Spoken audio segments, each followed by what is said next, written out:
अतुलित बलधाम हेम शैलंबद्य धनुजवानुकृशानु ज्ञानी नामाग्रगण्यम सकल गुण निधान वानर नामधीशम रघुपती प्रिय भक्तमदात्मजम नमामि. ओम नमो ज्ञानेश्वरा करुणा करा दयाळा तुमचा अनुग्रह लादलो पावन झालो चराचरे. नमो सद्गुरू तुकया ज्ञानदीपा नमो सद्गुरू सच्चिदानंद रूपा नमो सद्गुरू भक्त कल्याण मूर्ती नमो सद्गुरू भास्करा पूर्ण कीर्ती. गंगा विशुद्धम नितपाद स्पर्शम सरोवेष्टितं चुंबितं पुण्यस्थानम सराले स्थितं तं समाधिस्थं मूर्तिं नमामि गंगा गिरियोगी राजम. तपोज्ञान वैराग्य भक्ति स्वरूपम सदा अलंकृतं साधु संन्यास योगम मुखीयश्य वेदांत शास्त्रार्थ नितीम नमो नारायण गिरिजी ब्रह्म स्वरूपम. दयांचे केलिया स्मरण होई सगळे विद्यांचे अधिकरण तेची बंधू श्रीचरण श्री गुरूंचे ते नमस्कारोनी आता काय माझी वाणी मानेल संतासी रंधव चित्तासी अपोलिया मस्तक हे पायावरी या वारकरी संतांच्या धन्य धन्य निवृत्ती देवा. धन्य धन्य निवृत्ती देवा. धन्य धन्य निवृत्ती देवा. धन्य निवृत्ती देवा. काय महिमा वर्णावा काय महिमा वर्णावा काय महिमा वर्णावा काय महिमा वर्णावा काय महिमा वर्णावा काय महिमा. धन्य धन्य निवृत्ती देवा. काय महिमा वर्णावा काय महिमा वर्णावा काय महिमा वर्णावा. धन्य निवृत्ती देवा. काय महिमा वर्णावा. शिवे अवतार धरुनी केले त्रैलोक्य पावन पावन पावन. विसाची आशा गळगिळी मासा फुटून या घसा मरण पावे मरणाच्या वेळी खरी तळमळ आठवी कृपाळ तया वेळी. प्रस्तुत संकीर्तन सेवेसाठी निवडलेला अभंग महान भगवत भक्त विश्ववंद्य जगद्गुरु श्री तुकाराम महाराज यांचा 3 चरणाचा बहुतांशी परिचयातील पाठातील कानपाठातील अभंग आहे. या अभंगावरती दिलेल्या संकल्पित वेळेत बोलण्यापूर्वी अल्पसा पर्यार्थ येण्याप्रमाणे श्री क्षेत्र निर्मळ पिंपरे घोरपडे वस्ती या पवित्र भूमीमध्ये तुम्ही आपण किम निमित्ताने एकत्र आला त्याची कल्पना आहेत जाण आहेत. तरी सांगणं भक्त्याचं आद्य कर्तव्य ठरत असतं. या न्यायाने सर्वांच्या सुपरिचित असलेले आणि आज नसलेले वैकुंठवासी हरिभक्त परायण विठ्ठल वामन घोरपडे बाबांना इहलोकी जत्रा संपवून आज 1 वर्ष परिपूर्णकडे जात आहे. त्यांच्या पश्चात असलेला त्यांचा परिवार त्यांच्या धर्मपत्नी आहेत गंगा भागीरथी सोनूबाई विठ्ठल घोरपडे. त्यांच्या कन्या आहेत सौभाग्यवती वाल्मिका प्रकाश शेंडगे. जावई आहेत प्रकाश त्र्यंबक शेंडगे सुनंदा बाबासाहेब रिंगे अनिता अशोक आगरे अशोक तुकाराम आगरे जावई आहेत. मंगल बापू वरपे कन्या आहेत. बापूराव साहेबराव वरपे जावई आहेत. मच्छिंद्र किसन घोरपडे जालेंदर किसन घोरपडे ही पुतणी आहेत आणि वैभव मच्छिंद्र घोरपडे नातू आहेत आणि समस्त घोरपडे परिवार आज ज्यांची इथं लाभलेली उपस्थिती आहे. उभ्या महाराष्ट्रामध्ये ज्यांच्या आवाजाची पहचान आहेत. महाराष्ट्राचं नाही तर महाराष्ट्राच्याही बाहेर जिथपर्यंत मराठी भाषिक आहेत त्यांच्यावर आणि त्यांच्या आवाजावर प्रेम करणारे अनेक श्रोतृवर्ग आहेत. सर्वांच्या परिचित असलेले हरिभक्त परायण गानगंधर्व रविदास महाराज जगदाळे बाबा आज उपस्थित आहे. बाबांना वंदन करतो. त्यांना साथ करण्यासाठी हरिभक्त परायण जयराम महाराज त्यांनाही धन्यवाद.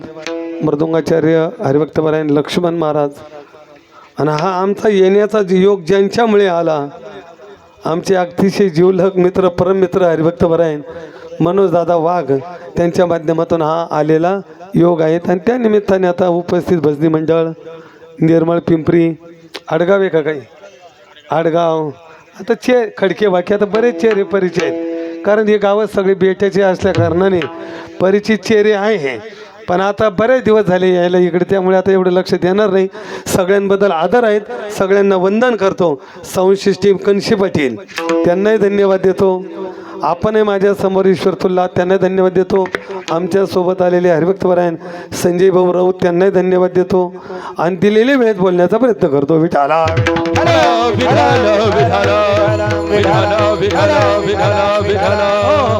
ऐका, मानवी जीवनातील एक निश्चित घटना काय आहे, तर त्या घटनेचं नाव आहे मरण. सर्व निश्चित आहे पण मरण मात्र निश्चित आहे. विठाला विठाला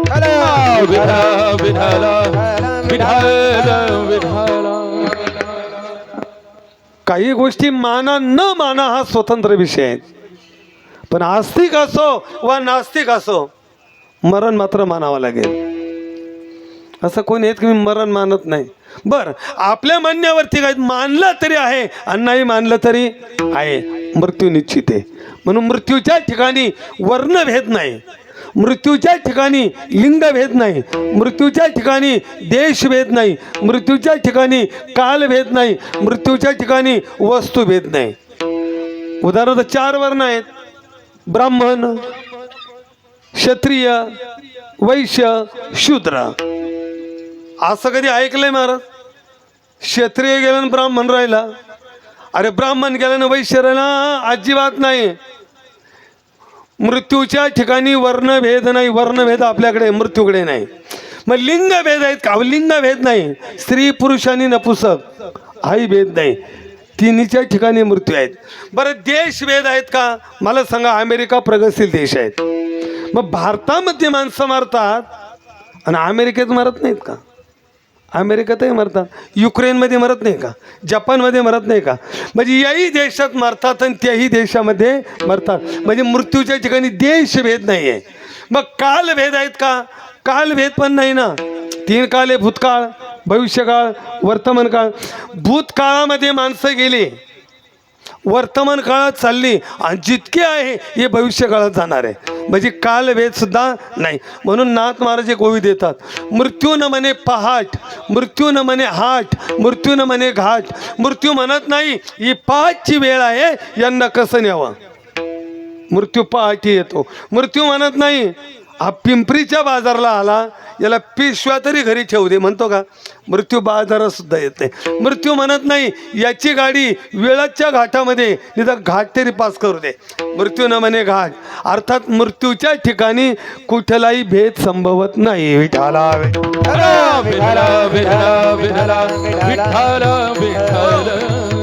चला, निश्चित काय आहे? तर निश्चित फक्त आहे मरण. जीवनामध्ये निश्चित काय आहे? मरण आहे. पण तसं जर चिंतन करत गेलात, मरण गरजेचं पण आहे. जशा मानवाच्या 3 मूलभूत गरजा आहे: अन्न, वस्त्र, निवारा. आज शासनाने तोच क्रम लावलेला आहे: कपडा, रोटी, कपडा, मकान. क्रम असायचे ना. हां, या मानवाच्या मूलभूत गरजा आहे. तसं मरण सुद्धा गरज आहे.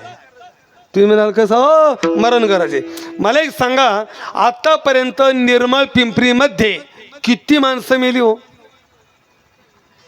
आहे का नोंद कोणाकडं? खडके वाका, आडगाव, ग्रामपंचायतीकडे काही नोंद आहेत का? किती गेले? फक्त कुठून नोंद आहे? आजा मेला पंजा मेला, आजा मेला पंजा मेला, बाप म्हसना गेला. आजा मेला पंजा मेला, बाप मसना नेला. ओ देखत देखत नात पळतू तोही तैसा झाला. देखत देखत नात पळतू तोही तैसा झाला. उठा उठा जागा पाठी, भय आले मोठे. उठा उठा जागा पाठी, भय आले मोठे. मोठे मोठे मोठे. धन्यवाद. इतकीच नोंद आहे. आजा मेला पंजा मेला न बाप मसना. किंवा तुकोबऱ्यांचं एकच प्रमाण आपल्याला तर वापरता येईल: बहुत जन गेले नाही आले मागोते. म्हणजे आपल्याकडे नोंद आहेत का? नाही. मग आता हे थोडी कल्पना करा, आत्तापर्यंत आपल्या गावातील जितकी माणसं मेली, ही माणसं जर मेलीच नसती तर काय उत्तर आहे? हे जे गेले हे जर मेलेच नसते तर आज काय झालं असतं?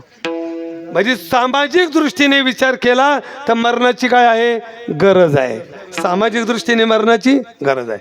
आबा वैयक्तिक दृष्टीने मरणाची गरज आहे. ज्या माणसांना आजार झाले, रोगाने पिडले, व्याधीने पिडले, डॉक्टरने घरी काढून दिले, त्याकडे कोणी लक्ष देत नाही, वेळेवर दवा पाणी नाही, जेवण नाही, कुठंतरी कोपऱ्याला पडलेली माणसं देवाला विनंती करे, बाबा ये आणि मला घेऊन जा. म्हणजे त्याच्या दृष्टीने कशाची गरज आहे? आता त्याला सुद्धा कशाची गरज आहे?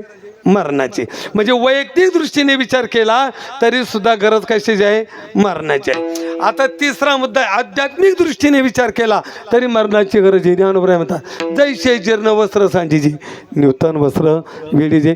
जुना कपडा झाला तो फेकून आपण नवा कपडा परिधान करतो, म्हणजे त्यावेळेला दुःख नाही. तसं जे देह सुद्धा जीर्ण झाल्यानंतर कर्मानुसार त्याला या देहाचा त्याग केल्याशिवाय दुसऱ्या देहाची त्याला प्राप्ती नाही. म्हणजे याचा अर्थ आहे त्याला सुद्धा मरणाचीच गरज आहे. विठाला विठाला विठाला विठाला विठाला विठाला विठाला विठाला विठाला. मग तो प्रश्न निर्माण होतो, ठीक आहे महाराज, मरणाची गरज आहे, बोलू नका. मरणाचे प्रकार किती आहेत? अगदी एका वाक्यात जर बोलायचं ठरलं तर प्रत्येकाच्या मृत्यूचा पॉइंट ठरलेला आहे, प्रत्येकाच्या मृत्यूचं कारण ठरलेलं आहे आणि प्रत्येकाच्या मृत्यूची वेळ सुद्धा ठरलेली आहे. फक्त आपला आजही आपला पॉइंट ठरलेला आहे, तिथं आजही आपली काळ वाट पाहतोय. फक्त अजून आपण तिथपर्यंत पोहोचलेलो नाही, फक्त प्रवास चालू आहे. विठाला विठाला विठाला विठाला विठाला. जे जे लिहिले प्रारब्धी तेना चुके कर्म कधी. जे जे लिहिले प्रारब्धी तेना चुके कर्म. ओ होणारा सारखी बुद्धी कर्म रेषा तळेना. होणारा सारखी बुद्धी कर्म रेखा टळेना. नकळे पुढीला होणार, नकळे पुढीला होणार, नकळे पुढीला होणार, नकळे पुढीला होणार. फक्त मुद्दा एकच घ्या, होणाऱ्या सारखी बुद्धी हा शब्द घ्या. जसा मृत्यू आपला ठरलेला असेल तशी बुद्धी निर्माण होते आणि मनुष्य त्या पॉईंटला जातो. म्हणून जुन्या लोकांकडे एक म्हण होती, मरण आलं ठाई तर चालून जातो पायी. जिथं मरण ठरलेलं आहे तिथं जातो मनुष्य. म्हणजे मरणाचे प्रत्येकाचं कारण पॉईंट वेगवेगळं आहे, पण मरणाचे अनेक प्रकार आहेत. त्यापैकी 2-3 आहे का? पहिला आहे काल मृत्यू, दुसरा आहे अकाल मृत्यू, तिसरा आहे महाकाल मृत्यू, चौथा आहे स्वइच्छा मृत्यू, पाचवा आहे परेच्छा मृत्यू, सहावा आहे तीर्थ मृत्यू, सातवा आहे नित्य मृत्यू, आठवा आहे आध्यात्मिक मृत्यू, एक आधी भौतिक मृत्यू, एक आधी दैविक मृत्यू. विठाला विठाला विठाला विठाला विठाला विठाला विठाला विठाला विठाला विठाला विठाला विठाला विठाला विठाला. त्यापैकी 1-2 सांगतो फक्त. एक आहे स्वइच्छा. काय म्हटलेलं आहे? स्वइच्छा. स्वइच्छेमध्ये महापुरुष आपण नाही. महापुरुष स्वइच्छेने येतात, स्वइच्छेने राहतात आणि स्वइच्छेने जातात. किंवा बघा, वाटेल तेव्हा येतात, हां, वाटेल तोपर्यंत राहतात आणि वाटेल तेव्हा, ऐका, त्यांना येण्याचं बंधन नाही, इथं राहण्याचं बंधन नाही आणि जाण्याचं सुद्धा बंधन नाही. असं म्हटलं जातं स्वइच्छेमध्ये. स्वानंद सुखनिवासी सद्गुरू जोग महाराजांचं सेवाच्या तब्येतीमध्ये बिघडावा झाला आणि त्या कालीन महाराजांना पुण्याला हॉस्पिटलला ॲडमिट केलं गेलं. आता त्या काळचं पुणं आळंदी 15 किलोमीटरचं अंतर, साधनांचा अभाव आणि महाराजांचे ठोके कमी पडू लागले आणि ऑक्सिजन पण कमी होऊ लागला. पण जोग महाराजांनी इच्छा प्रगट केली का मला आळंदीला घ्या. मामासाहेब बरोबर होते, मला आळंदीला घ्या. ते डॉक्टरांनी ऐकलं आणि मामासाहेबांना बोलवलं. म्हटले मामासाहेब, महाराजांना आळंदीला नेऊ नका, ऑक्सिजन कमी होतोय, ठोके कमी पडताय, कदाचित रस्त्यामध्ये धोका आहे. हे जोग महाराजांनी ऐकलं. भाऊ जोग महाराजांनी डॉक्टरांना बोलवलं, डॉक्टर इकडे या, ऑक्सिजन कमी होतोय. हो महाराज. ठोके कमी पडतात. हो महाराज. रस्त्यामध्ये धोका आहे. हो महाराज. हॉस्पिटल सोडू नका. तर जोग महाराजांचं वाक्य ऐका. जोग महाराज म्हणजे डॉक्टर, ठोके कमी होऊ द्या, ऑक्सिजन कमी होऊ द्या, पण इंद्रायणीचं स्नान आणि माऊलीचं दर्शन केल्याशिवाय प्राण तर सोडणार नाही. आणि रस्त्यामध्ये माझा प्राण जाण्यासाठी आयुष्यभर इतकं मी हलकाच पुण्य केलं नाही की माझा प्राण रस्त्यात जाईल. सोन्या तांगान. महाराज तांग्यात बसलाय. विचाराचे कुठपर्यंत. इंद्रायणीचा पूल आला. महाराज पुलावरती आले. सांगितलं महाराज इंद्रायणीच्या मध्ये सेंटरला आलो. जोग महाराजांनी आबा टाळी वाजवली. सोन्या जिंकलो. असं का बोलले त्याचा आता पाठीमाग इतिहास आहे. ज्यावेळेला जोग महाराज कुस्ती करत असताना देण घेण्यासाठी सद्गुरू योगीराज गंगागिरीजी महाराजांकडे गेले, तेव्हा महाराजांनी सांगितलं, अरे हा पैलवान पाडणं काय विशेष आहे, अजून एक पैलवान आहे, त्याला जो पाडील तो खरा पैलवान. सांगा नाव. त्याचं नाव आहे काळ. महाराज त्याला सुद्धा पाडतो, करा आज्ञा. मग गंगागिरीजी महाराजांच्या आज्ञेनुसार जोग महाराजांनी आळंदीला माऊली समोर धरलं. आणि जो जगाला खाणारा काळ, आता मी इंद्रायणीत आलो ना, आता आळंदीत आलो ना, आता काळाची सत्ता चालणार नाही, आता काळाचं बळ चालणार नाही. तुका म्हणे काळ आता करू न सके बळ, आता करू न सके बळ, आता करू न सके काळ आता करू न शके बळ, आता करू न शके बळ, आता तुका म्हणे काळ आता करू न सके बळ, आता करू न सके बळ, बळ बळ बळ. शब्द पूर्ण केला. माऊलीचं दर्शन केलं. घासवाल्या धर्मशाळेत गेले. विना घेतला. महाराजांनी भजन केलं आणि उत्तरेकडं तोंड केलं. सांगितलं सोन्या म्हणजे मामासाहेबांना, ज्या कामाला आलो ते कार्य संपलं, येतो आम्ही रामकृष्ण हरी म्हणत प्राण सोडला. याला म्हणायचं सोयीच्या. पुली इच्छे करू गदारो, भोगू सर्व काळ, सर्व सुखे भोगू सर्व काळ. ए आपुली आईचे करू गदारो, आपुली सर्व सुखे भोगू सर्व काळ, सर्व सुखे सर्व सुखे.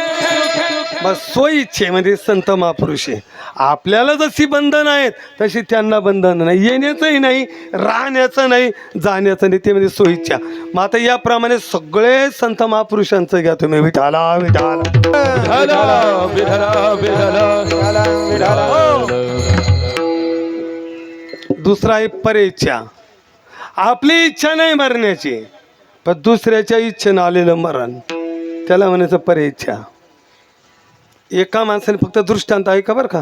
हां एकाने आत्महत्या करण्याचा प्रयत्न केला. आत्महत्या करू नये, आत्महत्या करण्यास कोणालाही प्रवृत्त करू नये. पण त्याने विचार केला आत्महत्या करायची, कंटाळलो म्हटले. पण आत्महत्या कशानं करायची मग विचार करू लागला. तो म्हटला आपण डिझेल टाकून पेटून घेऊ. परत विचार बदलला. 70% जळालो आणि 30% राहिलो, मग लय अवघड आहे. तो म्हणे नको बाबा, हे नको. मग परत विचार केला. तो म्हटला आता पॉयझन घेऊ. पण ते जर सौम्य असलं आणि लवकर प्राण नाही गेला आणि कोणा का हॉस्पिटलला नेलं, आता डॉक्टर काय काय करते ज्यांनी घेतलं त्यांना विचारा. ते म्हटले हे पण नको बाबा. आणि मग विचार करता करता पहाटची वेळ झाली. असा उड्डाण पूल होता. तो म्हटलं पुलावरती जायचं, उडी सोडून द्यायची. उडी डोक्यावर पडली का चेंदा होईल आणि प्राण जाईल. मग 3 वाजेची वेळ. अहो ते पुलावर गेलं, उडी सोडली. पण योग असा, एक भाजी विक्रेता आपल्या डोक्यावर मेथीच्या भाजीची पाटी घेऊन पुला खालून चालला होता. आता यानावरून उडी सोडली, पण योगायोगाने ती उडी पाठीत पडली. वाचला. कशाला गेलता? आता इथे एक वाक्य लक्षात ठेवा.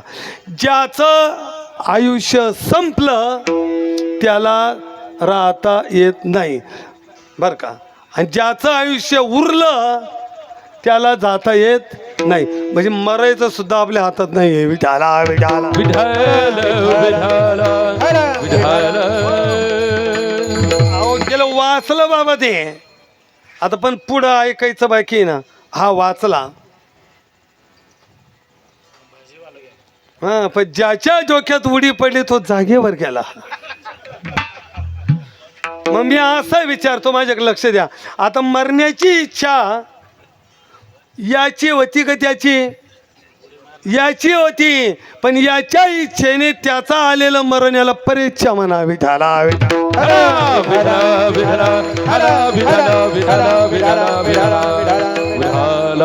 अशी बने कारण आहेत. 2-3 कारण आपल्या पुढे ठेवलं म्हणून मृत्यू निश्चित आहे.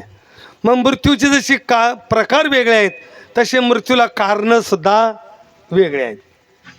तर पहिलं कारण आहेत वैर. या जन्मात जर आपण कोणासोबत वैर ठेवलं तर हेच वैर पुढच्या जन्मात आपल्याला मृत्यूला कारण ठरतं. मुद्दा ऐकलेला आहे, फक्त मी टच करतो. रामायणामध्ये आबा लय कडक बी नका करू. वैरत्व वाली आणि सुग्रीवाचं आहे. रामाचा काय संबंध होता बाबा? काही संबंध होता, पण रामाने सुग्रीवाची बाजू धरून वैर कोणाशी केलं? वालीशी केलं. वालीला वैर केलं, बाण मारला, वाली मेला, वैर निर्माण झालं. पण तोच वाली कृष्ण अवतारामध्ये जरा नावाचा व्याध बनला आणि त्याच वालीने भगवंताला बाण मारला, उजव्या अंगठ्याला बाण लागला आणि देवाला नीच धामाला जावं लागलं. देवालाही मागच्या जन्मातलं वैर पुढच्या जन्मात मृत्यूला कारण ठरलं. विठाला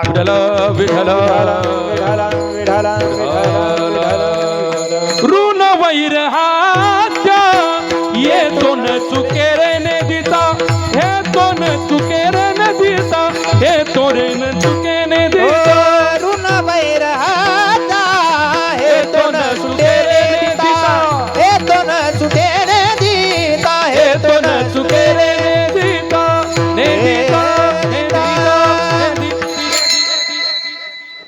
वैर एक मृत्यूला कारण आहे. दुसरं हत्या, म्हणून कुणाची हत्या आपल्याकडून घडू नये. जर हत्या केली तर ती हत्या सुद्धा पुढच्या मृत्यूला कारण आहे. उदाहरण ऐकलेलं आहे, फक्त घाईत एकदम टचमध्ये करतो. सदन महाराज कासाई जगन्नाथपुरीला जात असताना एका गावात मुक्कामाला थांबले. भोजन झालं, विश्रांतीसाठी पहुडले आणि मध्यरात्री त्या घरातील माऊली पंच आरती घेऊन सज्जन महाराजांकडे आली. महाराजांना असं वाटलं पती बाजूला झोपलेला आहे, बाईचं काहीतरी चुकतं आहे, म्हणून सज्जन महाराजांनी बोट केलं कुणाकडं? पतीकडं. पण बाईला असं वाटलं, साधूला पतीची भीती निर्माण झाली म्हणून बाईने दगड घेतला, पतीच्या डोक्यात टाकला, पती संपवला आणि सांगितलं महाराज भय नष्ट झालं. सदन महाराज म्हटले माई हे काय केलं? आम्ही विष्णू दास तैसे विष्णुदास कैसे नो, आम्ही विष्णुदास कैसे जाई वो तू माते न करी सायास, जाई वो तू माते न करी सायास, आम्ही विष्णुदास कैसे नो, आम्ही विष्णुदास कैसे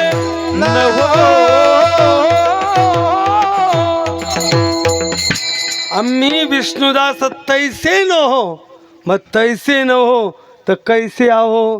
परश्रिया सदा बहिणी माया, परश्रिया माया परश्रिया ए पर उपकारी नेने परविंदा, परश्रिया सदा बहिणी माया, परश्रिया सदा बहिणी माया, बहिणी माया. साधूचं वाक्य ऐकलं आणि माऊलीला पश्चाताप झाला. साधू वश होत नाही. पती गेला, बाईने बोंबाबोंब केली, गाव जमलं, अन्याय खोटा केला आणि सजन महाराजांचे दोन्ही हात तुटले. आता सजन महाराज देवावर रुसले. देवाला जाब विचारला, सांग जीवनात पापच कर्म केलं नाही तर माझे दोन्ही हात का तुटले? देव म्हटले, सजना माझ्यावरती का रुसलो? केले कर्म झाले, त्याची भोग आले. जे केलं तेच, वाढवा नाही, कमी नाही, जे केलं तेच. पुढे बोलू का? ज्या अवयवानं केलं ना त्याच अवयवाला. हाताकडून जर पाप घडलं उजव्या, ते डाव्या हाताला नाही, उजव्याच हाताला. थोडा आवाज जरा गुतू राहिला, थोडंसं फ्री करा. उजव्या हाताला केलेलं पाप डाव्या हाताला नाही, उजव्याच हाताने भोगावं लागतं. एक आजोबा आजी अगोदर गेलेल्या, एकच मुलगा मुंबईला राहतो. वडिलांना मुंबईला घेऊन गेला, पण पत्नी म्हणायची का हो एक काम करा ना, हे आजोबाला एकटे आपण जॉबला जातो, एकटेच बसून असता, करमत नाही, खेड्यावरचा माणूस, मग यांना वृद्ध आश्रमात ठेवा. तिचा हेतू वेगळा होता. यांना कुठे ठेवा? वृद्ध आश्रमात ठेवा. तिथं यांना मित्र मिळतील, यांची वेळ चांगली जाईल. तो म्हटला, वा वा, तुला काय चांगले विचार सुचले. म्हटले, बाबा उद्या मी तुम्हाला वृद्ध आश्रमात ठेवतोय, सगळी व्यवस्था करणार आहे, काही काळजी करू नका. रविवारी मी भेटण्यासाठी सुद्धा येणार आहे.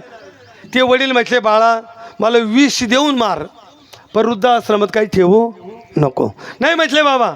इच्छा नसताना वडिलांना घेतलं, वृद्ध आश्रमामध्ये पोहोचवलं, नोंदणी केली, फी भरली, मुलगा घरे. पण जुन्या लोकांची अशी म्हणे, मांजर आणि म्हातारा माणूस कुठेही सोडा, रात्री घरीच येतं. ते मुलगा यायच्या ते म्हातारा घरी. मग बायको म्हटले, आता एक काम करा, वडिलांना काशीला न्या, गंगेला महापूर आला असाल, लोटून द्या, काहीच करणं नाही. तो म्हणे, वा वा, काय तुझी विचार आहे, केलं पाहिजे. ऐकलं, काढलं तिकीट, लगेच काढलं. काशीला रात्री 2 वाजता उतरले. मुलगा म्हटला, बाबा चला अंघोळीला. अरे म्हणजे 2 वाजले, पाठी जाऊ ना. तो म्हणजे, बाबा काशीचा नियम असा आहे, जेव्हा आलं का तेव्हा जावं लागतं. कारण त्याच्या मनात असं होतं, 2 वाजले, गंगेला पूर आलेला आहे, घाटावर कोणी राहणार नाही, आणि आपण बाबाला लोटून दिलं तर कोणी पाहणार नाही. नाही म्हटले, बाबा आता लगेच जावं लागतं. ठीक आहे बाबा, तुझी इच्छा आहे. मुलगा आणि वडील घाटावर गेले, गुडघ्या कमरा गळे इतक्या पाण्यात गेले, आणि वडिलांना लोटून देणार. पण वडील काय कमी नव्हते, बैलंदर जुनं म्हातारं होतं. त्याने मुलाचे पक्के हात धरले. तो म्हणे, बाबा हात सोडा, मी तुम्हाला गंगेत लोटण्यासाठी आणलंय. हे म्हणे, मला तवच कळालं, तुम्हाला लोटणारे मारणारे, पण माझी अंतिम इच्छा पूर्ण कर आणि तो खुशाल मला मार. ते म्हणे, अंतिम इच्छा काय? तुम्ही आता मरणार आहे 10 मिनिटात, आणि इच्छा असून काय नाही, म्हणजे अंतिम इच्छा पूर्ण कर आणि खुशाल गंगेत लोटून दे मला, मी आता मारायला तयार आहे. म्हणजे अंतिम इच्छा काय? म्हणजे एकच इच्छा आहे, या जागेवर मला लोटतोय ना तू पाण्यात, इथं नको लोटू, फक्त इथून येणं 100 फूट वरती लोट. फक्त कुठं लोट? 100 फूट वरती लोट. ते मुलगा म्हणे, बाबा इथं लोटलं तरी मरणार आहे आणि तिथं लोटलं तरी मरणार आहे. नाही रे म्हटलं, एवढी इच्छा माझी पूर्ण कर, इथं नको तिथं. म्हणे, इथं नाही तिथं का? तो म्हणे, माझ्या बापाला मी इथंच लोटलं होतं, फक्त जागा बदलून घे. कळलं का? जैसे जाचे कर्म तैसे फळ देतो रे विश्वर. जैसे जाचे कर्म तैसे फळ देतो रे ईश्वर. ओ जगी जीवनाचे सार घ्यावे जाणूनी सत्वर. जैसे जाचे कर्म तैसे फळ देतो रे ईश्वर. जैसे जाचे कर्म तैसे फळ देतो रे विश्व. क्षणिक सुखासाठी आपुल्या कोणी होतो नीती भ्रष्ट. कोणी त्यागी जीवन आपुले दुःख जगी करिया नष्ट. सोड सोड माया सारी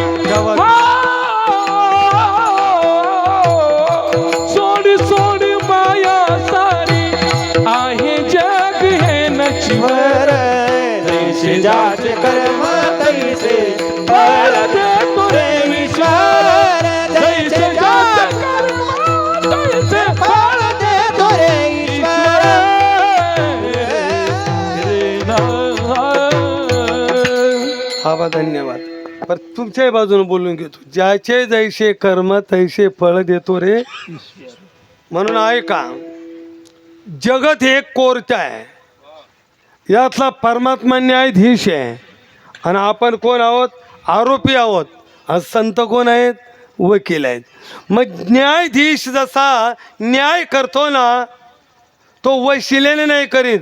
ज्याचा जसा गुन्हा असेल तशी त्याला सजा करतो. तसा परमात्मा कुणाचं चांगलंही करीत नाही आणि कुणाचं वाईट करीत नाही. आपलं जसं कर्म असेल तसं तो फळ देतो. विठाला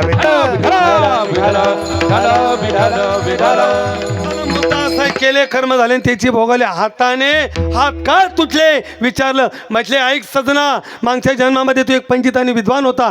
गंगेवरून स्नान करून येत होता. कसायच्या हातून गाय सुटली. गाय पळत होती, प्राण वाचवत होती आणि त्या विद्वान त्या कसायाने तुला आवाज दिला, पंडितजी गाईला थांबवा. तू मागता पुढचा विचार न करता या दोन्ही हाताने तो गाईला थांबवलं. गाय कत्तल खाण्यात गेली आणि त्याचा परिणाम तुझे दोन्ही हात तुटले. माझ्यावरती का रुसतो? बरं देवा ठीक आहे, पण त्या बाईने पती का मारला? नाही कळलं. मागच्या जन्मातली गाय ती पत्नी झाली आणि तो पती, तो कसाई तिचा पती झाला. याने मागच्या जन्मात तिची हत्या केली, तिने या जन्मात त्याची हत्या केली. माझ्याकडे कशाला बोट ठेवतो? मागच्या जन्मातली हत्या या जन्मात मृत्यूला कारण ठरली. आणि कारू सावे न लगे बहुता आपुल्या सीता वाचोनिया, आपुल्या सीता वाचोनिया, वाचोनिया. म्हणून सज्जनावर जीवन जगत असताना कोणाकडेच बोट करू नका. यानं असं, याच्यामुळं असं झालं आणि त्या कोणामुळंच कोणाचं काय होत नाही. आपल्या कर्मामुळंच आपलं होत असतं. विठाला चला शेवटचं कारण सांगतो, एकच सांगतो. आशा हे सुद्धा मरणाला कारण आहे. आमिष, लोभ हे सुद्धा काय आहेत? मरणाला कारण आहेत. बघा, हे मासे पकडणारे लोक असतात ना, यांच्याकडं काही साहित्य असतं. बघा, असं एक लांब छंबट असते, हां, त्याला वायरचा बारीक दोरा बांधलेला असतो. त्या दोऱ्याला पुढं लोखंडी गळ असतो. तुम्ही म्हणाल तुम्हाला बरीच माहिती दिसते. ही सूत्रानं दिलेली बरं का. हां, शंका नका घेऊ. आणि त्या गळाला ते काय करतात? काही कणिक लावतात, आमिष, काही फायबरचे तुकडे लावतात. आणि आबा इतके काही विचित्र असतात, ते शिदड लावतात. शिदड म्हणतात तुमच्याकडं? शिदड. बरं, ते शिदड बी पूर्ण नाही लावत बाबा. ते वाळे म्हणते का तुम्ही? ते वाळा म्हणा, शिदड म्हणा. ते अर्ध लावतात. काय लावतात? पूर्ण नाही लावत, अर्ध. तो गळ त्याच्या पोटात घालतात आणि ते शिदड पाण्यात सोडतात. आता तो दोरा काही दिसत नाही बारीक असल्यामुळे, आणि ते शिदड वळवळ करतं आणि शिदड वळवळच करते. जाऊ द्या. हां, आणि जेव्हा ते वळवळ करतं तेव्हा मासा धाव घेतो.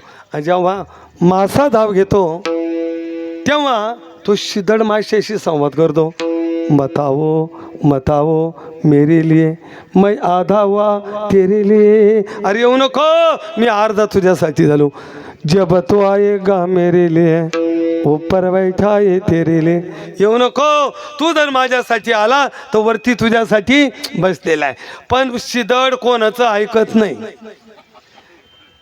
ते वळवळ करीत होतं, शिदड सांगत होतं, पण माशाने न ऐकल्यामुळे धाव घेतली आणि शिदड आमिष गळला.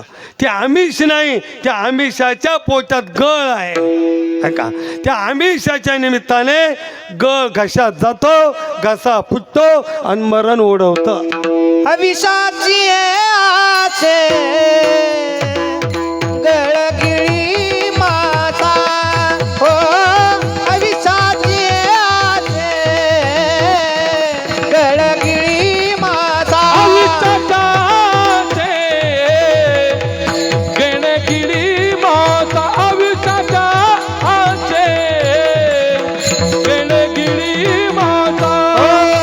फुटोनिया घसा मरण पावे, फुटोनिया घसा मरण पावे, मरणाच्या वेळी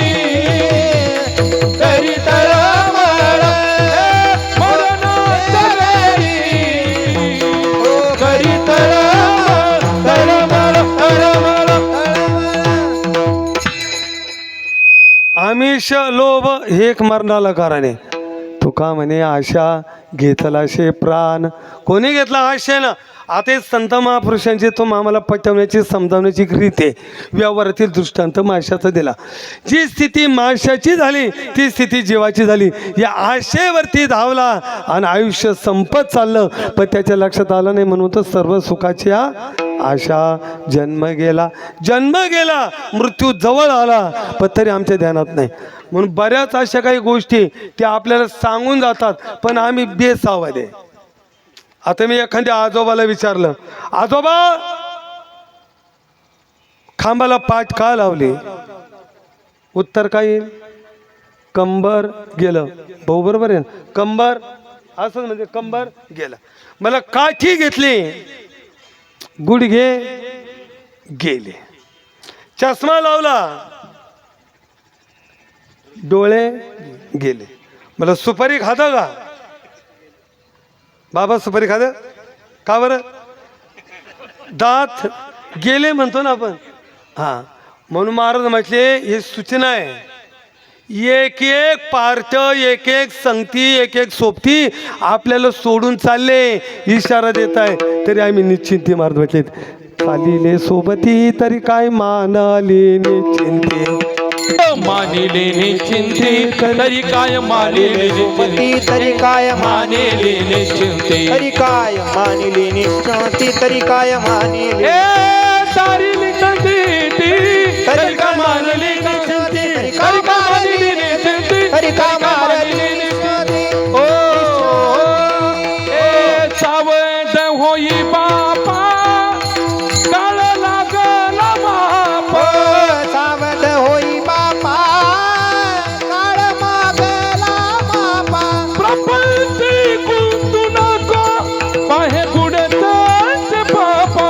पंच गुंतू नको, पाहे बुडतच सावध होय बाबा, काळ लागला बापा. सावध होय बाबा, काळ लागला बापा. लागला बापा, लागला बापा. ही लक्षणं उमाची का सावध व्हावं, मरणाआधी सावध व्हावे. ही लक्षणं कळाली, आता बेसावध राहू नये. मग शास्त्राने काही पर्याय दिले. शास्त्र म्हटले जर मुलगा सुसंस्कार आणि कर्तव्य दक्ष असेल तर संसाराची जबाबदारी मुलाच्या स्वाधीन करून आत्मकल्याणाचा मार्ग शोधला पाहिजे. विठाला विठाला विठाल विठाल विठाल विठाल. हे लक्षणं कळाली ना, तसे लक्षणं लय करतात. थोडा आवाज मला जरा खेचू राहिला माझा, खाऊ राहिला. बघा तुमची हिशोबाने करा.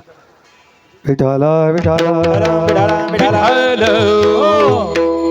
काही लक्षण आहे आणि लक्षणं कळतात, पण चालू सांगून जातो. प्रत्येक माणसाला मृत्यूचे लक्षणं 1 वर्ष अगोदर कळतात. घाबरू नका, फक्त ऐकून ठेवा. हाय ना? हां, बरं घाबरले तरी येणार आहे, आणि नाही घाबरले बोल नका बाबा. ऐका, आंघोळ करताना छातीवरती कितीही पाणी टाकलं आणि पाणी पांगायला लागलं, त्याने समजून घ्यायचं आयुष्य राहिलं 1 वर्ष. आता उद्यापासून कामच झालं. टाकायचं पाणी पाहायची छाती. पण 50च्या पुढे त्यांनी हां रात्री उत्तरेला ध्रुव तारा दिसतोय. जर रात्री उत्तरेचा ध्रुव जवळच्या माणसाला दिसतोय आणि आपल्याला दिसत नाही, आयुष्य राहिलं 9 महिने. बोलताना कानाचे चापे हलू लागले, आयुष्य राहिलं 6 महिने. सकाळी झोपेतून उठल्यावर डोळे उघडतो, एका वस्तूच्या 2 वस्तू दिसू लागल्या. हिरवे पिवळे लाल जांभळे निळे पट्टे दिसू लागले, सप्तरंग दिसू लागले, इंद्रधनुष्य दिसू लागलं. आयुष्य राहिलं 3 महिने. कदाचित एखाद्याला दिवसात चांदण्या दिसल्या, आयुष्य राहिलं 1 महिना. एखाद्याला असं स्वप्न पडलं, आपली मुलं आपल्याला स्वप्नामध्ये तेलाने आंघोळ घालताय, आयुष्य राहिलं 15 दिवस. काळे कपडे घालून रेड्यावर बसून कोणीतरी दक्षिण दिशेकडनं आपल्या घराकडे येतोय, आयुष्य राहिलं 12 दिवस. आणि ते तुपडे ज्ञानोबरायांचं संशोधन आहे.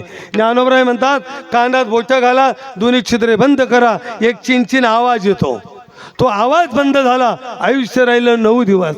भुवईचे केस बघा, नाही दिसले, आयुष्य राहिलं 7 दिवस. डोळा लावा, वरती बोट ठेवा, दाबा, लाल आणि काळा चिंब दिसतो, नाही दिसला, आयुष्य राहिलं 5 दिवस. वरती श्वास चालू झाला, उलटा श्वास, आयुष्य राहिलं 2 दिवस.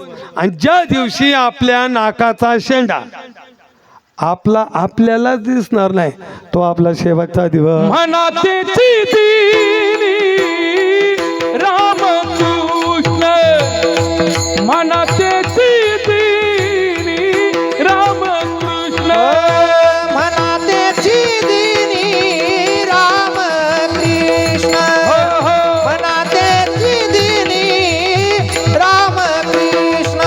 नाता ग्रीचे आग्रा नदी सदा नयनी, नाता ग्रीचे आग्रा नदी सदा नयनी. मनातेची दिनी रामकृष्ण, मनातेची दिनी कृष्ण नासागरीची आग्र न दिसता नाही, तेची दिनी म्हणा रामकृष्ण. ज्ञानदेव म्हणे हे साधूचे लक्षण, अंतकाळी आपण वेगी पहा. ही सूचना कळाली ना, आता सावध व्हावं, आता बेसावध राहू नये. मृत्यूची भेटी जवळ आली, आता मृत्यू जवळ आलाय, समीप आलाय. मग आता न घाबरता काय करावं, तर मृत्यूची तयारी करावी. मग तयारी काय सांगितली शास्त्राने, मरण्याच्या अगोदर पापाचं प्रायचित्त घ्यावं. पाप घेऊन माणसाने मरू नये. एक, मरण्याच्या अगोदर कोणाच्याही रुपया कर्जात राहू नका, रुपया सुद्धा कोणाचा बुडू नका, आणि रुपया कर्ज ठेवून मरू नका. 2, आणि मरण्याच्या अगोदर वैर संपवा, वैर ठेवून मरू नये. या 3 गोष्टी.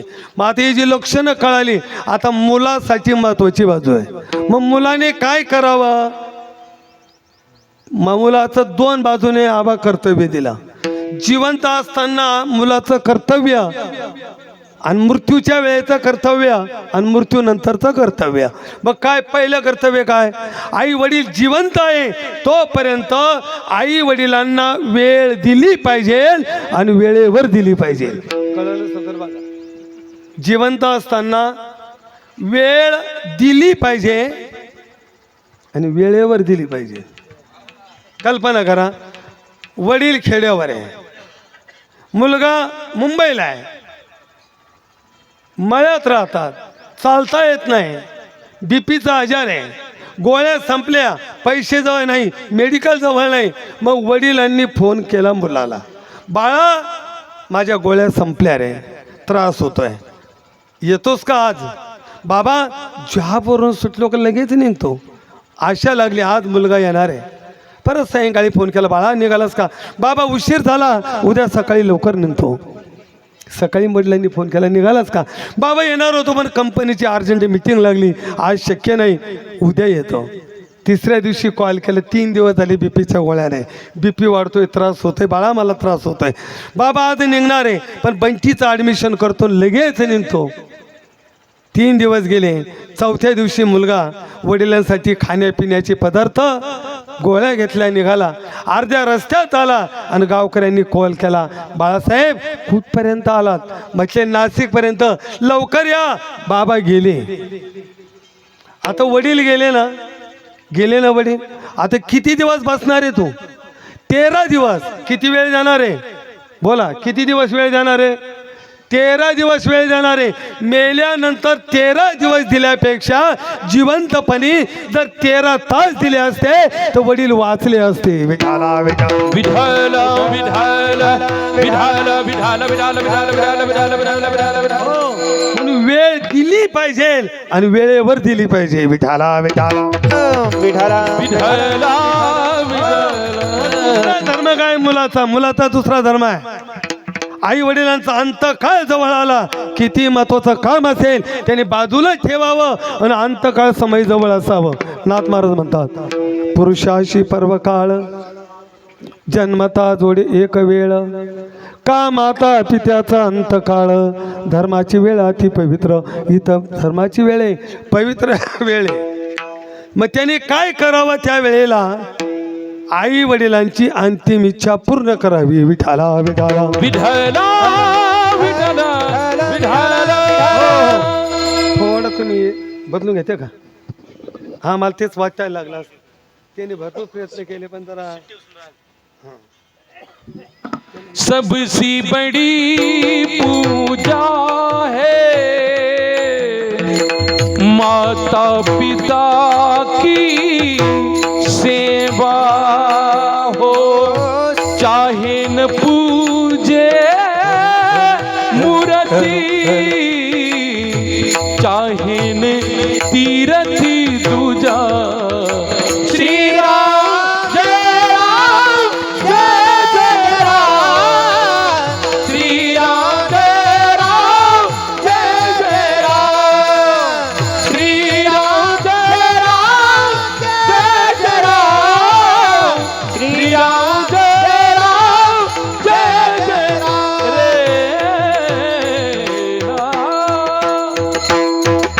धन्यवाद. सकल तीर्थाचे धुरे जे खा माता पितरे तया शेवी शिकिर शरीरे लोन की जे. आता हा धर्म आहे. मग काय करावं? तर अंतकाळ समयी मुलाने वेळ द्यायची आणि काय करायचं? त्यांची अंतिम इच्छा विचारायची आणि जी इच्छा असेल ती पूर्ण करायची. जर अंतकाळच्या वेळेला जर इच्छा शिल्लक राहिली तर तीच इच्छा पुढच्या जन्माला कारण ठरते. अनेक वय आहे आपल्याकडं. आणि मरणी जया जे आठवे तो तेच गती ते पावे, म्हणून सदा स्मरावे मातेची त्वा किंवा अंतकालेश मामे स्मरण मुक्त व्हा, किंवा वासनेचा संग होय अंतकाळी आणि तरी तपोबळी जन्म घेणे लागे वासनेच्या संगे. विठाला मग काय करावं? ऐका, आई असो वडील असो यांचं प्रेत गादी पलंगावरती ठेवू नये. प्रेत जर गादी पलंगावरती राहिलं तरी शास्त्राने अगती सांगितली. मग काय करा? गावरण गायचं सेन घ्या, गोल जागा सर्वा, उत्तरमुख तोंड करा आणि मरण्याच्या अगोदर त्या व्यक्तीच्या तोंडामध्ये सोनं आणि तुळस ठेवा. कधी ठेवायची? मरण्याच्या अगोदर. आपण कधी देतो? आपले वराती मागून गोडे. पहिलं गंगेचं पाणी टाका, वांग नावाचा पदार्थ निश्चित आहे. आणि त्या व्यक्तीला ऐकायला येवो ना येवो तरी कानाजवळ विष्णू सहस्रनामाचा जप करा, शिव सहस्रनामाचा जप करा, किंवा गीतेचा 18वा अध्याय मोक्ष संन्यास योगो नाम किंवा राम कृष्ण हरी या मंत्राचा जप करा. विठाला विठला विठला विठला विठला विठला विठला विठला. कारण हा मंत्र भगवान शिवाचा आहे आणि याच मंत्राने मोक्ष आहे. हरी हरी देवाचा तया मोक्ष हो हो मनती देवाचा तया मोक्ष. मनती देवाचा तया मोक्ष हो, मनती देवाचा तया हरी हरी हरी मंत्र हा शिवाचा. मनती देवाचा तया मोक्ष, मनती देवाचा तया मोक्ष. चांगली गती प्राप्त व्हावी हे काही शास्त्राने दिलेले पर्याय. मग त्यावेळेला यमराजा म्हणतो जा आणि आपले गिऱ्हाईक घेऊन या. पण तुम्ही म्हणाले यम आहेत का? बर, कोणा पाहिले का? आता ज्यांनी पाहिले ते सांगायला आले का? मग जर ज्यांनी पाहिले ते आलेच नाही तर मानायचे कसे हो? बऱ्याच गोष्टी असे सर जरी दिसत नाही तरी मानावे लागतात. मला एक सांगा, तुम्ही अमेरिकेला गेले का? म्हणजे अमेरिका पाहिली म्हणजे अमेरिका नाही असं म्हणता येईल का? जरी आपण पाहिली नाही पण नकाशा सांगतोय आणि अनुभव सांगतोय. तसं यम आपल्याला जरी दिसत नाही तर अनेकांना यम दिसतात. तुम्हाला खात्री करून देतो. या जुन्या आजी बसलेल्या आहे. मला एक सांगा, घरासमोर सकाळी सकाळी जर कावळा ओरडायला लागला आपण काय म्हणतो? बोला तुम्ही, काय घाबरत या? हा, पाहुणे येणारे. पाहुणा कुठून निघाला? अहिल्यानगरवरून येतो. कुठं? निर्मळ पिंपरीला, घोरपडे वस्तीवर. ज्याच्या घरी येतो त्याला माहिती नाही, पण पाहुणा कुणाला कळाला? कावळ्याला कळाला. मला एक सांगा, मांजर तोंड धुवायला लागले, तुम्ही काय म्हणता? बोला बोला पाहुणे मग येतात का नाही? आता गॅसचा स्वयंपाक झाला, पहिले चुलीवरचा स्वयंपाक होता, तवा हसायला लागलो काय म्हणायचे पाहुणे. अरे कावळ्याला पाहुणा कळतो पक्का पुरावा आहे, तसं कावळ्याला लय कळतं. एक दिवस कावळा सांगायचा आहे सगळा, पण तुम्ही पाहिजे त्या दिवशी. आता कावळ्याला काय कळतं बरं? हां ऐका. म्हणून तर ज्ञानोबरायांनी राजहंसाला नाही विचारलं, ज्ञानोबरायांनी गरुडाला नाही विचारलं, साळुंकीला नाही, पोपटाला नाही, तर ज्ञानोबरायांनी कावळ्यालाच विचारलं, सांग तो पंढरीचा परमात्मा. पहिले तो के काऊ को कहता है, पहिले तो के काऊ को कहता है, पहिले तो के काऊ को कहता है, पहिलं तो गे काऊ को कहता है. जखून गे माये सांगता है, जखून गे माये सांगत है. उडी रे गाऊ तुझ्या कोणाला म्हणून पाहू, पाहुनी पंढरी राहू घराकडे येतो हे.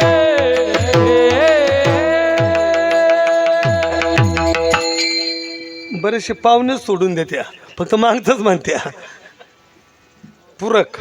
ऐका, पाहुणे पंढरी राहो घरा काही येते, म्हणजे अर्थ असा आहे मुद्दा की कावळ्याला पाहुणा तसं यम अनेक प्राण्यांना दिसतात.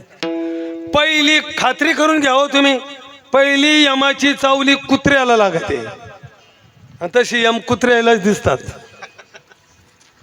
का दिसतात? काय कारण? तर यमाचे जे दूत आहे बरं का बा, त्या दूतांचे दूत हे शबल नावाचे, श्याम आणि शबल हे दोन कुत्रे. पहिले दूत येण्याच्या अगोदर ते कुत्रे येतात, म्हणून मग रात्री कुत्रे भुकायला लागले. माणसं म्हणते रामभाऊ गावात कोणी हजेरी का? रात्रीले कुत्रे येवळत होते, मग सकाळी घटना. म्हणजे पहिली कुत्र्याला 24 घंटे अगोदर यमाची चव लागते. 2 नंबर टिटवी, तिला 48 घंटे अगोदर यमाची चव लागते. म्हणून नाथ महाराज म्हणतात टिटवी ही यमाची तराळी ना. टिट्याव टिट्याव टिट्याव, तो अभंग पाहून घ्या. 3 नंबर पिंगळा नावाचा पक्षी आहे, त्याची बोली कळली पाहिजे. त्याची बोली चिलबिल किलबिल तिलमिल डुगडुग. जर पिंगळा किलबिल किलबिल बोलला उद्या मिष्टान्न मिळत आहे, तो जर चिलबिल चिलबिल बोलला जुने मित्र भेटताय, आणि तो का डुक डुक डुक डुक डुक म्हणला का 72 घंट्यात मोल्यातलं कोणतरी जात आहे. विठाला विठाला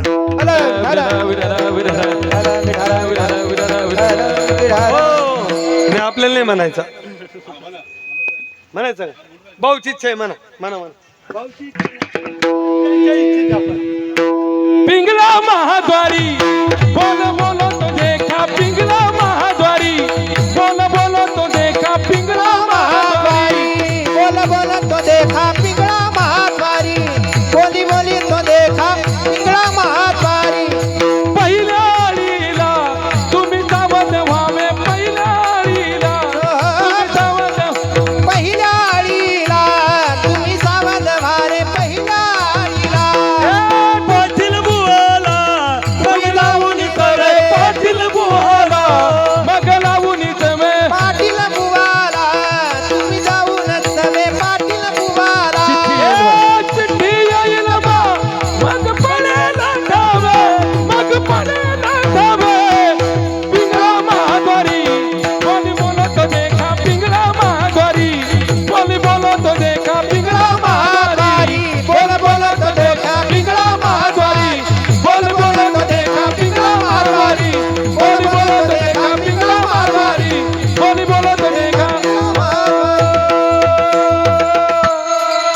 पिंगळा महाराज की जय.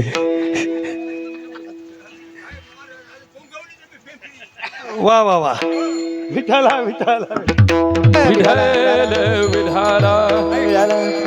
आपल्याकडे बोल ना, वेळ कमी आहे आपल्याकडं. ऐका, पिंगळा याची बोली आपल्याला कळाली पाहिजे.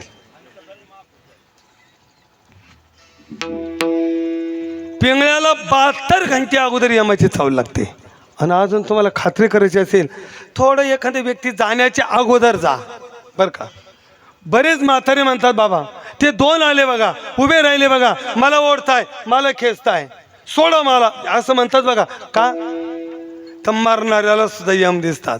मग इकडे आयुष्य मोजाया बैसाला मापारी. आता घडी घडी काळ वावते याची, एक काळ नळाच्या तोंडी घातली लोणी याची उंडी आणि मासी पाखांडी तो वयस्तर आहे. आणि मग यम राजा म्हणतो जा आणि आपले गिऱ्हाईक घेऊन या.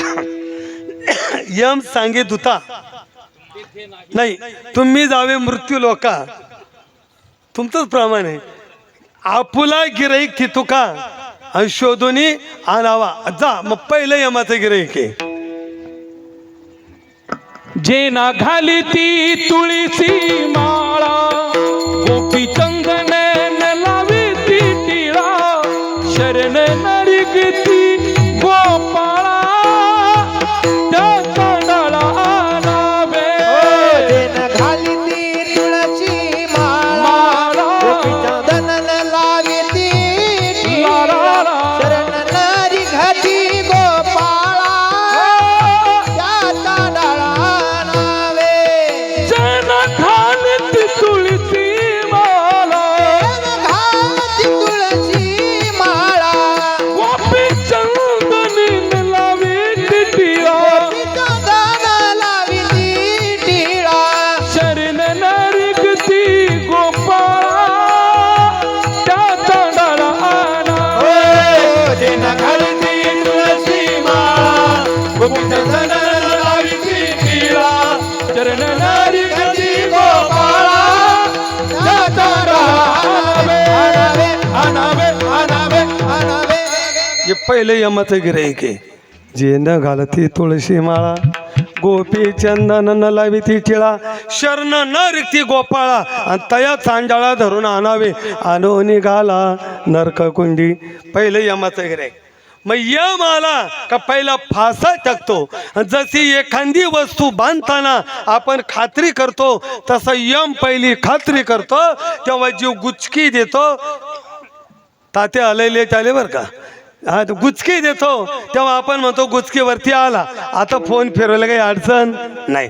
आपल्याला 4 दे, किती दे आहे 4, स्थूल सूक्ष्म कारण महाकारण. 4 द्याचे 4 बंद आहे. आणि ऐका प्रत्येकाला मरताना किती बंद तोडायचे 4. एक एक बंद तुटताना दुःख किती आहे, अंगावर केस किती 3.5 कोटी. मग 3.5 कोटी विंचू एका वेळेला चावल्यानंतर जितकं दुःख होईल तितकं दुःख मरताना शरीराचा एक एक बंद तुटताना आहे. मग सांग त्यावेळेला कोण सोडील, मित्र सोडील का नाही. मैत्र केला महाबळी, कामा नाही अंत काळी. जन सोडील का, जन हे सुखाचे दिल्या घेतल्याचे अंतकाळीचे नाही कोणी. मग सत्तेचा वापर होईल का, संपत्तीचा होईल का, अजिबात. म्हणून तर नाथ मार बसली भल्या माणसा, त्यावेळेला आपलं कोणी नाही. नाही रे, नाही कुणाचे कोणी, नाही रे, नाही कुणाचे कोणी. नाही रे, नाही कुणाचे कोणी. नाही रे, नाही कुणाचे कोणी. बहीण कुणाची, भाऊ कुणाचा, कोण कुणाचे सगळे तोय रे. बहीण कुणाची, भाव कुणाचा, कोण कुणाचे सखे सोय रे. मेल्या पोटी तर मायेल तुटले धागे दोरे. नाही रे, नाही कुणाचे कोण. नाही रे, नाही कुणाचे कोणी. म्हणून एकच प्रमाण महाराजांचं डोक्यात ठेवा, कळो येईल अंतकाळी प्राण प्रयाणाच्या वेळी राहती निराळी रांडा फोरे सकळ किंवा चोखा बाबाचं एक प्रमाण ध्यानात ठेवा. तुटला आयुष्याचा दोरा येरतो वाऊगा पसारा टाकून पळती रांडा पोरे. त्यावेळेला कोणीच नाही.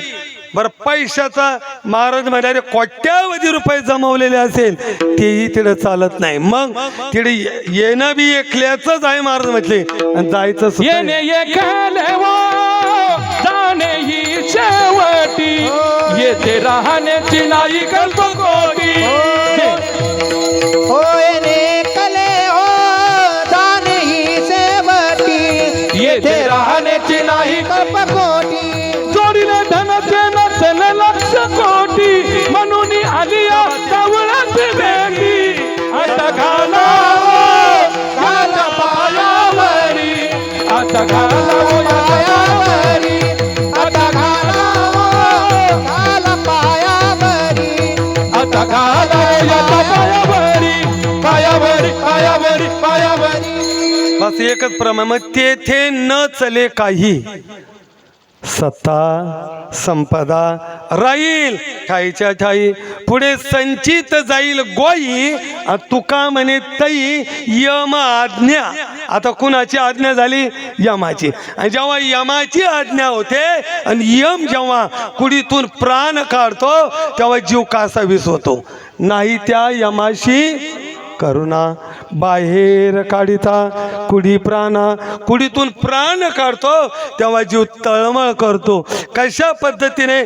जसा मासा पाण्याच्या बाहेर आल्यावर जगण्या वाचूनही तळमळ करतो मरण्या वाचूनही तळमळ करतो तसा जीव यमाने फास लावला का अंतकाळी तळमळ करतो. कोणी मदतीला येत नाही. मग त्या कृपाळू देवाला आठवतो. अभंग मरणाचे वेळी मरणाचे वेळी करी तळमळ. मरणाचे वेळी मरणाचे वेळी करी तळमळ. मरणाचे वेळी मरणाचे वेळी करी तळमळ. मरणाचे वेळी मरणाचे वेळी करी तळमळ. आठवी गोपाळ दयवेळी आठवी गोपाळ दयवेळी हो मरणाचे वेळी मरणाचे वेळी करी तळमळ. मरणाचे वेळी मरणाचे वेळी करी तळमळ तळमळ तळमळ तळमळ. मरणाचे वेळी करीत आणि मग कोणी येत नाही. आज समर्थ होतो. मग आठवी कृपाळ त्यावेळी थोडा आवाज द्या ना दादा. आठवी कृपाळ त्यावेळी मग त्या देवाला आठवतो. मग आता देवाला आठवले उपयोग होईल का? त्यासाठी ज्ञानोबरांची एकच उभी सांगतो बाबा. ज्ञानोबरामध्ये गंगेला महापूर आला. त्या पुरामध्ये काही वस्तू वाहत होत्या. एका पोहणाऱ्याने बघितलं आणि त्याने पुरात उडी टाकली. पण योगायोगाने त्याची उडी भावऱ्यात पडली. तिथं काय होतं? पाण्याचा भावरा. आणि जुने माणसं यांना विचारा, भावऱ्यात गेलेला माणूस बाहेर येत नाही. किनारी असलेल्या लोकांनी पाहिलं, अरे बुडाला मेला वायला. बातमी दिली घरी, अवा बुडाला मेला. भाऊबंधांनी टोप्या काढल्या. रडबोंबालाही चालू झालं. पण भाऊ याचं प्रारब्ध इतकं बलोत्तर, हा त्या भावऱ्याच्या बाहेर आला आणि त्याला एक लाकडी ओंडका मिळाला. आणि त्या ओंडक्याच्या आधारानं 100 किलोमीटर वाद गेला. पुढे गंगेच्या पोटामध्ये बेट होतं. तो ओंडका बेटाला अडकला. 9 दिवस मुक्काम झाला. 10व्या दिवशी पाणी कमी झालं आणि गावाकडे निघाला. आता तिकडे 10 दिवस त्याला झाले होते. काय काय झालं सर? डिजिटलला गेलो होता. अर्ध्या भाऊबंधांचे मुंडन झाले होते. त्याचा फोटो खुर्चीवर ठेवला होता. कीर्तनकाराची पंचपदी सुद्धा झाली होती. ब्राह्मणाने भातही शिजून ठेवला होता. आणि तितक्या तो येऊन टपकला. हो म्हटले राम राम. आता त्याला बुडाला म्हणाल का कोणी? वाईला म्हणाल का? मेला म्हणाल का? आता ओवी आहे का?